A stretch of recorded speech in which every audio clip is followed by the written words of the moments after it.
Hello and welcome to the Find Your Feminine Fire podcast. I am your host, Amanda Testa. I am a sex, love, and relationship coach. And in this podcast, my guests and I talk sex, love, and relationships and everything that lights you up from the inside out. Welcome. Hello and welcome to the podcast. Today, I want to talk about something that comes up a lot. And this is when you want to make changes, but your partner does not, or you want to do work in your relationship and your partner does not. And so I want to address this in two ways, because number one, I'm going to share some tips around why even doing the work on your own is so important, as well as how you can talk with your partner about this and why it's important to you. And so often I have seen that when one person in a relationship makes changes in themselves, there is a ripple effect that happens. And this happens for a few reasons. But number one is oftentimes we have our own stories, right? We have our own issues. We have our own life, our own inner child, our own family of origin, all the things that could be affecting how we show up in our relationship, right? How we treat ourselves, how we love ourselves. And this definitely can happen with with your partner as well, right? So with clients who are interested in the work and their partner doesn't come along, then I work with women so much in this area because things change. Things change when you change. And again, one of the reasons why is that when we work on our own body, our own being, then we develop a different coherence within ourselves. And when I'm talking about coherence, I'm meaning like everything is moving in the same direction. So, for example, when you say you want to have a better sex life and there's parts of you that might be still afraid or have shame or maybe have some work to do in that area still, those are going to show up in your partnership, right? And so when you can work on those things on your own, you come to the partnership in a different way. And you can communicate basically the same thing on all levels when you have that coherence within you. So there's not mixed messages coming out of your mouth to your partner. So because our bodies are very wise and our partners relate to our body, right? Our nervous systems relate to our partner's nervous system. And so when we are continually triggering one another or getting in arguments or having these stress cycles activated, then your nervous system and your partner's nervous system aren't going to feel comfortable coming together, right? There's a shutdown, there's a fear, there's something there that doesn't enable the two of you to merge in a way that feels good. And so when you are able to even work on your own and get things into coherence, like really strengthening the blueprint of health at the core of who you are, which we all have our blueprints of health. And the blueprint is how we are born, how we can thrive. And over life, things happen, right? They can leave imprints on our blueprint to cause us to behave in ways that maybe aren't in alignment with our true selves or what we really want. And we're human, right? So we all have these things. It's nothing that's just who we are as humans. We're animals when it comes down to it. And we've just never been really taught how to work with one another on that level. So yes, you can talk, and communication is such a big thing, but it's also teaching your body to feel comfortable and safe in the presence of your partner and vice versa. And so when you work on your own self, you start to develop a higher level of trust within yourself. You develop better boundaries. You develop a strong sense of what you want, what you desire, and what you don't. You learn how your body likes to be treated, right? Not only on a sexual level, but just in general, like how you like to be treated, how you love your own self, how you thrive on your own, how you treat yourself with kindness and nourish yourself. And when you do that and your partner picks up on that, they are more likely to do that same thing in their own bodies, right? And you don't always have to do the work together. So much can be done by just doing the work on one person because there is a ripple effect that happens. And then when you have this higher level of coherence within yourself, this higher level of trustworthiness within yourself, this higher level of, blueprint that is online, then it requires things to shift around you. This ripple effect happens. And so I see this all the time. So just knowing like, oh, my partner won't do this, that's okay. Because oftentimes they come along for the ride. And if they don't, then, 6 months, 9 months down the line, you can reevaluate. But 9 times out of 10, there is a shift that happens when you change. The other thing is being able to just talk about doing coaching or work together in general can be extremely triggering, right? Because so often in our culture, we aren't taught to do that. We think that if you get help, that means something's wrong with you, or you're broken, or your relationship is doomed, right? All those things. We never are taught like, oh, this is just a healthy thing you do. Man, I so wish that there was like a business, like a wedding boot camp class I could teach people just to like, here's how you can actually have great sex. And here's actually how you can communicate and learn that stuff from the beginning versus like being down the line and realizing, things are in a rut, or you're bored, or you're not having desire, or all the things that happen, resentment, all the things that show up in your bodies and in your relationships.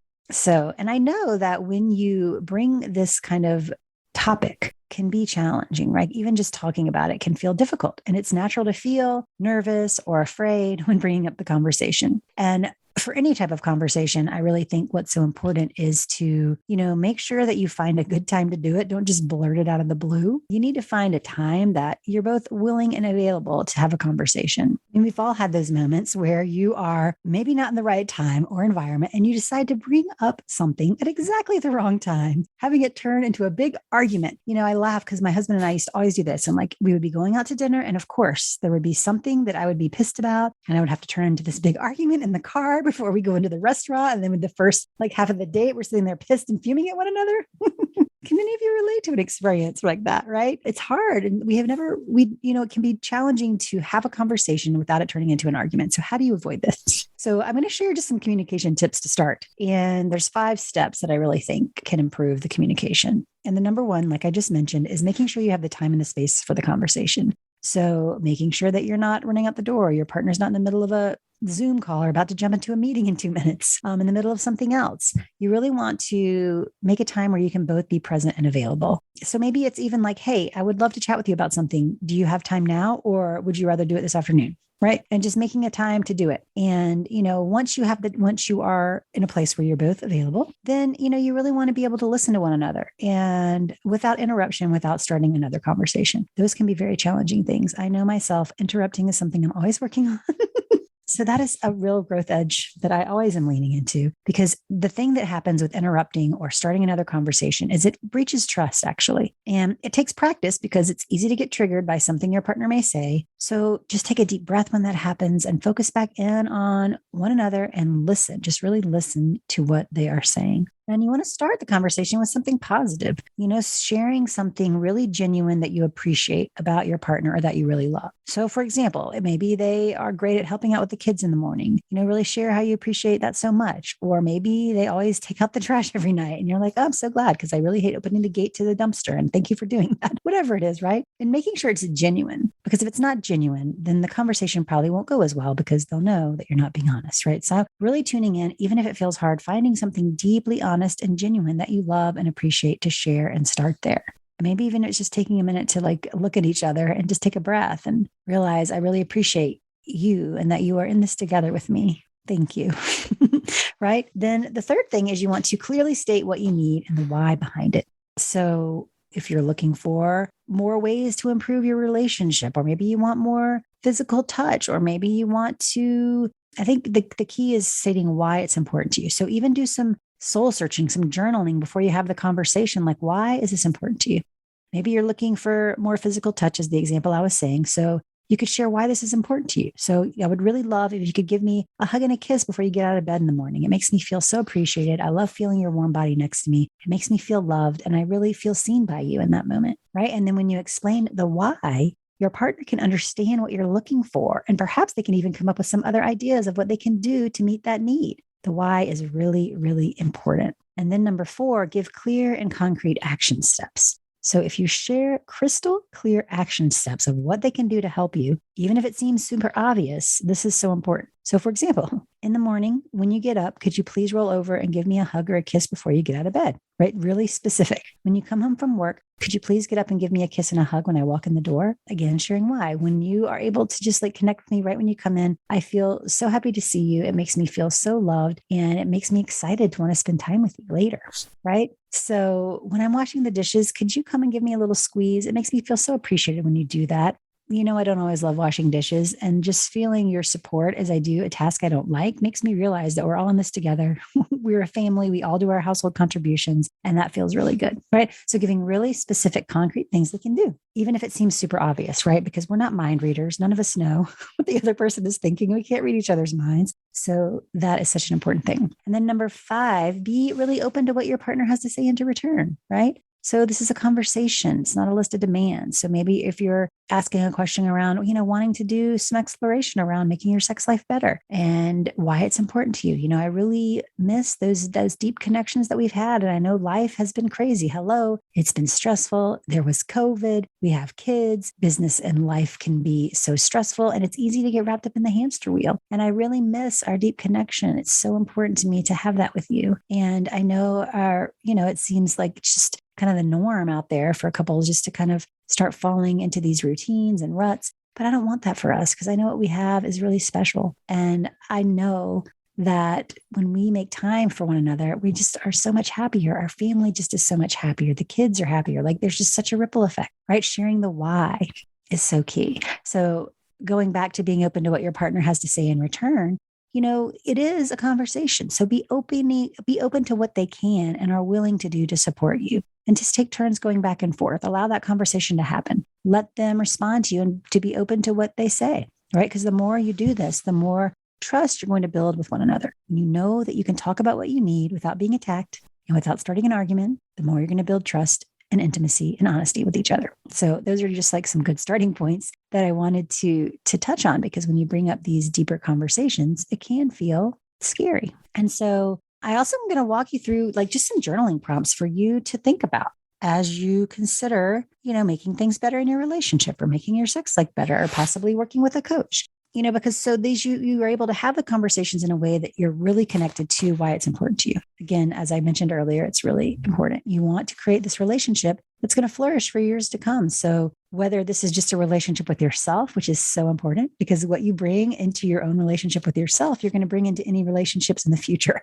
whether you're currently in one or whether you will be, right? Is an investment in your future, creating that reality you want to live, one that lights you up, that is full of connection and intimacy and deep love. As humans, we have such that need for belonging and safety and deep love. And when your partner can understand this, they are much more likely to come on board. The other thing is, like I was saying earlier, our culture is so conditioned that you don't get help unless something's wrong. And, a lot of times, not always, and I don't want to generalize because I know this can kind of sound very generic, and I don't mean it to, but I just see a lot of times in the couples that I work with, if there's a heterosexual relationship and the male partner is not as excited to come on board, it's because they are taught that means something's wrong with, right? They have a lot of hesitation because it brings up a lot of fear. A lot of men aren't taught to express their emotions. The only acceptable emotion they can have is anger. If you've never seen the documentary, The Mask You Live In, I highly recommend watching it with your partner, or if you have sons, or if you have male identified people in your life, because it does really show like that's such a common thing that they are really ashamed in a lot of ways if they ever have an emotion. So what comes naturally, what comes easy is anger. And being able to open vulnerably is a very challenging thing oftentimes. So knowing that there's fear behind it, a lot of times if someone is not interested, or if they immediately say no, or I'd never do that, or that's dumb, or we don't need that, right? Just know that that's so common and normal. So challenging for everyone to open up and be vulnerable. So, again, you want to just make that bring all this to your mind's eye before you have a conversation, really trying to understand their point of view as well, and ask questions to get a clear picture of their perspective, right? Really be curious. I think being curious, seeking to understand is such an important tool in life, while staying connected to your intention and why this is important for you, your relationship, your family. And as you have these conversations again and again, I just want to remind you to breathe. If you feel reactive, breathe. Maybe taking some time, even before you go into a conversation, taking care of yourself. Drink a glass of water, take a little walk, take some breaths, do something to feel good and grounded and connected to yourself, to your why. And if things get too tense, or if you feel like you're about to get into an argument, you can always say, you know what, let's revisit this after we've had a chance to calm down. And let's take some time to really think about our thoughts on this, right? And we'll come back together and we can talk about it in a few days. And, honestly, I'll be truthfully honest with you. Most of the time, our partners want to support us, especially when they can understand the benefit. So being curious, being creative, and learning how you can find a solution around it is huge. So I'm going to share some journaling questions with you. So you can just play with this if this is something that you're interested in for yourself or with your relationship. Like, why? What are the results you're looking to achieve? What do you think would change in your life, in your relationship, in your sex life? What would you love to see? What would you love to see different?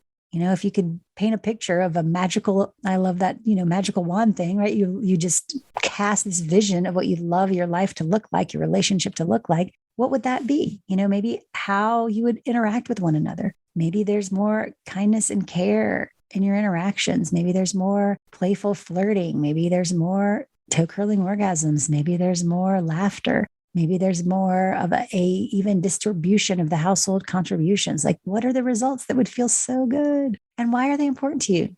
Right? Why are they important? How may your life transform?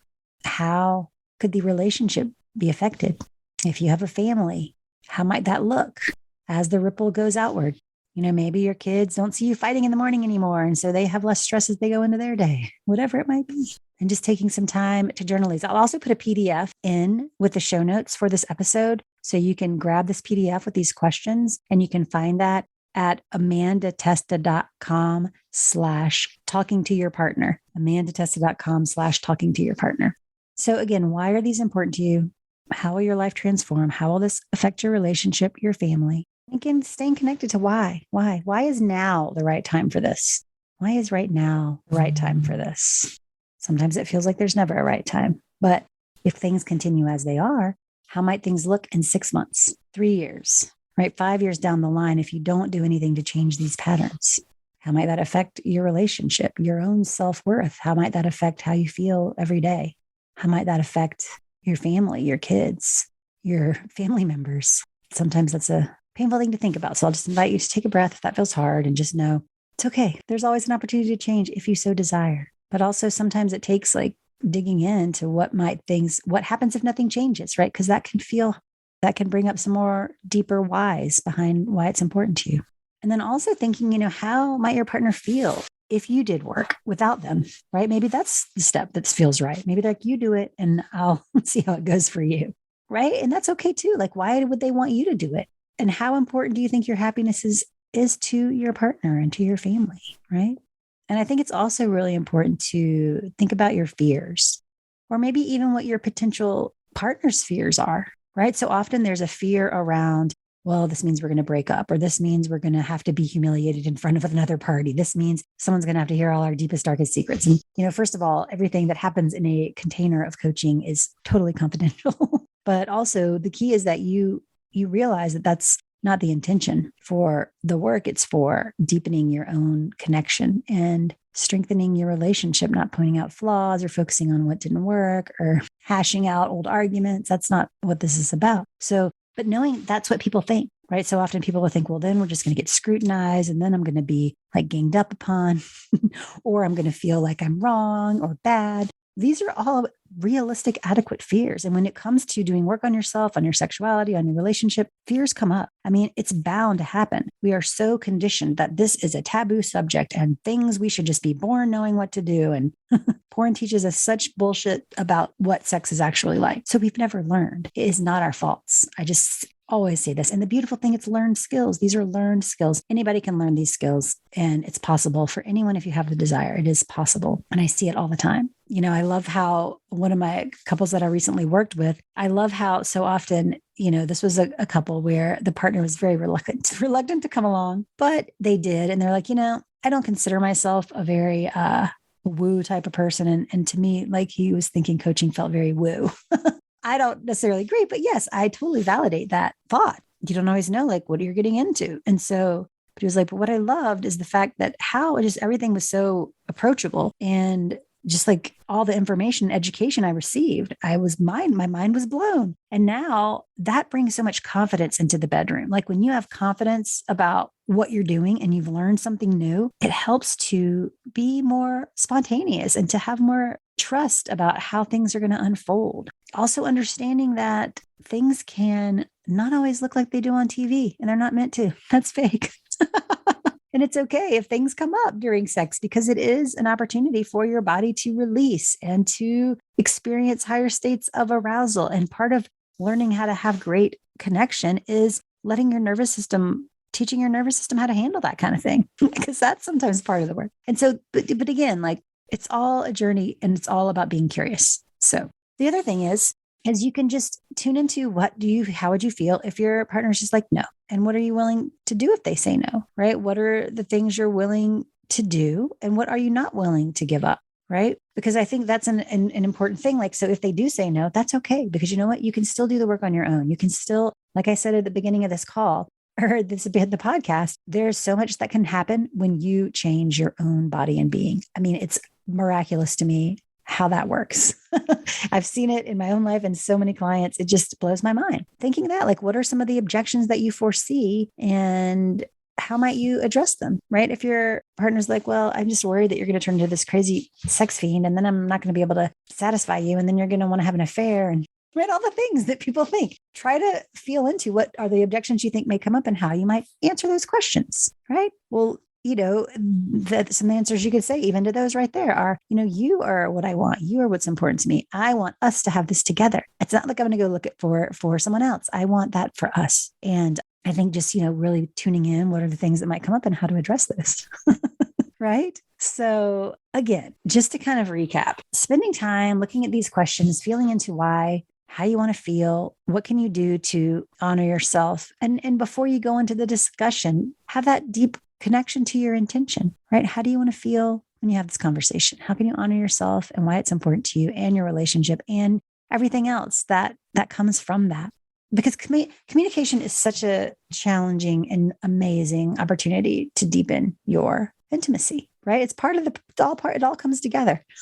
And I just wanted to bring this podcast today because I just have people always asking me about this. And so I just wanted to address some of the things that I see a lot and some of the concerns. And so hopefully, if nothing else, this episode will have given you just some tips on having better communication in general with your partner or anyone. Because again, these 5 techniques I mentioned earlier are simple if you can remember them. And it's partly practicing staying calm and practicing breathing so that you can remain grounded and always knowing like you can take a break, you can come back. We're humans. It's okay. Whatever happens, it's okay.